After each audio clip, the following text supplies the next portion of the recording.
ngiye kubasuhuza abakunzi ba Clever Rwanda, nongera kubashimira wowe urahanga bakanze subscribe, uri umuntu w'agaciro kandi uri umuntu w'ingenzi. Nawe utarakanda subscribe ndagusaba gukanda subscribe kugira ngo ujye ubasha kubona amakuru meza, amakuru yizewe hano kuri Clever Rwanda. Bizeza kanga ari hano uzajya ubonera amakuru meza, amakuru azigiye kandi amakuru acukumbuye, amakuru arimo ibintu by'ingenzi cyangwa ibintu biri kuvugwa ku mihanda cyangwa ku mbuga nkoranyambaga hano, haba kuri social media ndetse n'ahandi hatandukanye hano kuri Clever Rwanda. Ndagusaba nawe uri kureba ino video wakanze subscribe, sharing undi mugenzi wawe nabashe gukanda subscribe kugira ngo tubashe kugenda dutera imbere, twuzuza abantu 10,000 nk'uko twabyemeje muri uyu mwaka. Tugomba kuza abantu 10,000 ndetse bikanarenga hano kuri Clever Rwanda. Ndakwizeza ko ari hano hambere uzajya ubona amakuru meza kandi amakuru y'ingenzi.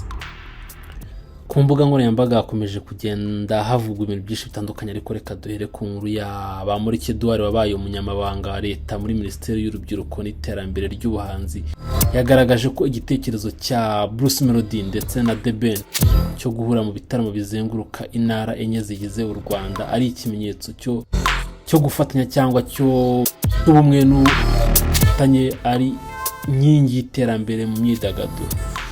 Ubwo Bruce Melody yazaga gushyira ifoto ku itariki 8 Gashyantare, aho yatangaje ko we n'umuvandimwe we The Ben, nuko caption nk'uko uri kubibona amagambo Bruce Melody yakoresheje ko bari kwitegura ibitaramo bizenguruka igihugu, ari ibyo bitaramo bise 2026 Summer Country Tour. Ni ibitaramo bizaba bizenguruka intara enye zigize u Rwanda, aho ubwo The Ben na Bruce Melody bagiye kuzenguruka igihugu mu bitaramo, dore yuko ku itariki ya mbere z'uno mwaka, itariki ya mbere z'ukwa mbere, aho Bruce Melody ari kumwe na The Ben mu gitaramo cyiswe The New Year Groove cyabereye muri BK Arena, aho bari kumwe mu gitaramo cyashimishije abantu benshi cyane.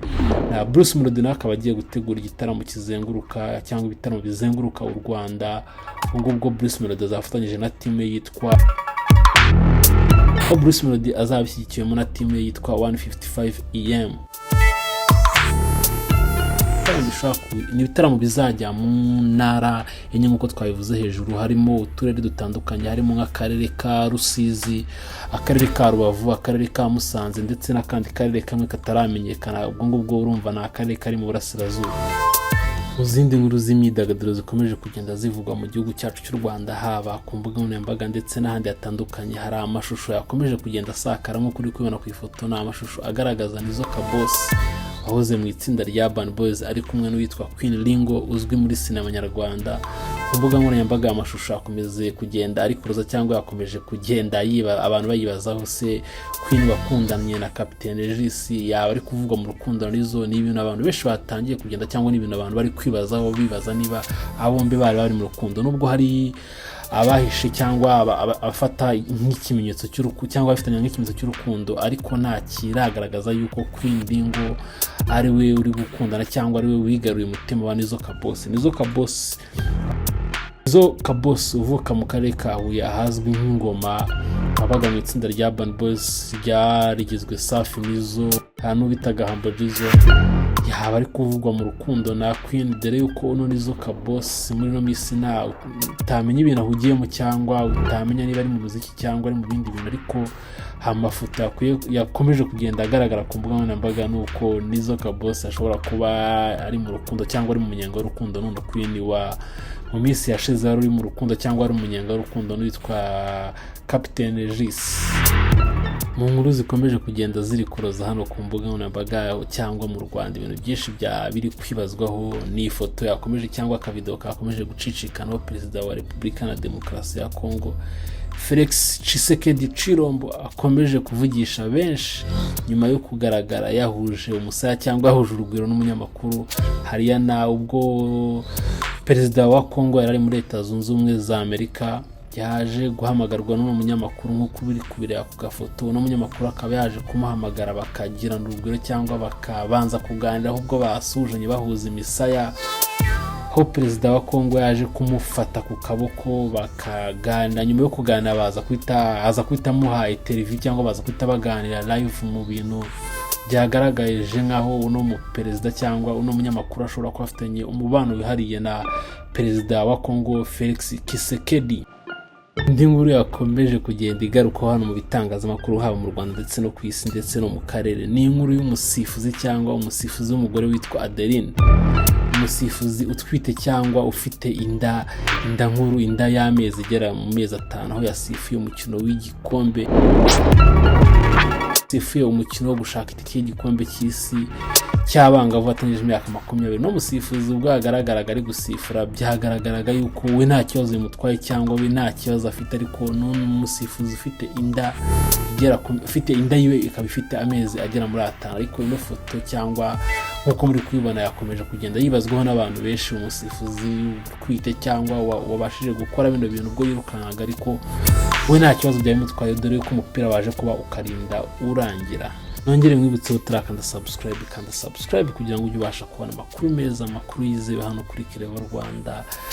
Ndetse ndakwibutsa yuko ushobora no kudukurikirana ku mbuga nkoranyambaga zacu, haba Facebook, haba TikTok, Instagram, hose uragenda wandike ijambo Clever Rwanda udukurikirane, udufollow.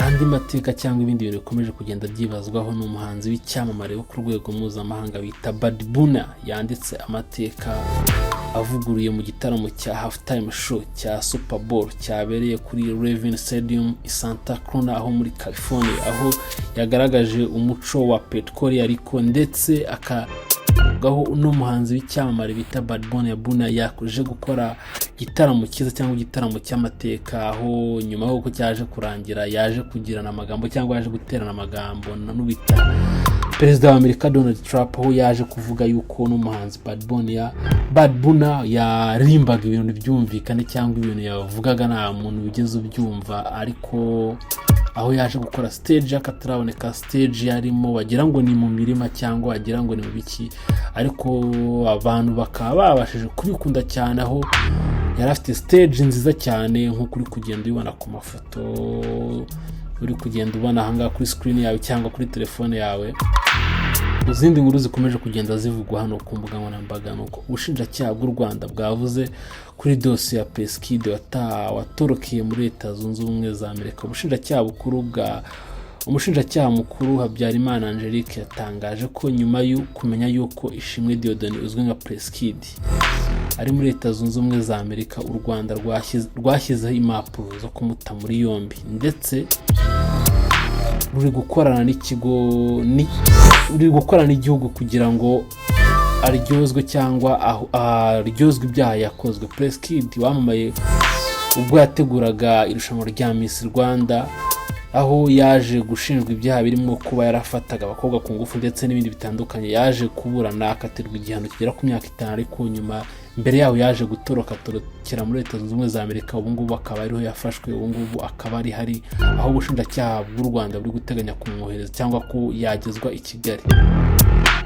Linda Priya cyangwa ku mazina yakaba yitwa Uwase Nkusi Linda, wamamaye ubwo yitabiraga irushanwa rya Miss Rwanda, akaba yaje gukora ubukwe no bita Irenga Christian. Bari bamaze igihe bakundana, ariko no Linda Priya yaje kugaragara cyangwa yaje kugirana umubano wihariye cyangwa yaje gukundana n'uwo bita Zaba Mystical, ariko ibintu byabo ntabwo byaje kuramba nk'uko baje gutandukana. No Linda Priya akaba yaje gukora ubukwe, ariko ibyo ngibyo si byo dushaka kwibazaho cyangwa si byo dushaka kubabwira. Nuko uno mugabo we witwa Christian yaje gukora agashya cyangwa yaje ubwo yari ari mu bukwe yaje gushaka kuririmba cyangwa yaje kuririmba, ariko ubwo yaririmbye abantu bamuhaye urwamenyo bitewe nuko yaje kuririmba indirimbo ya The Ben. Abantu bavuga yuko yayisheho ubwo we cyangwa yayiciye umuntu ryaki, koko indirimbo ngo yaje kuririmba nabi cyane. Katonje tugushyiremo agace gato k'amajwi ubwo uno umugabo wa Linda yari ari kuririmba aririmbira umugore we Linda baramaze gukora ubukwe. Iki gihe bari muri reception.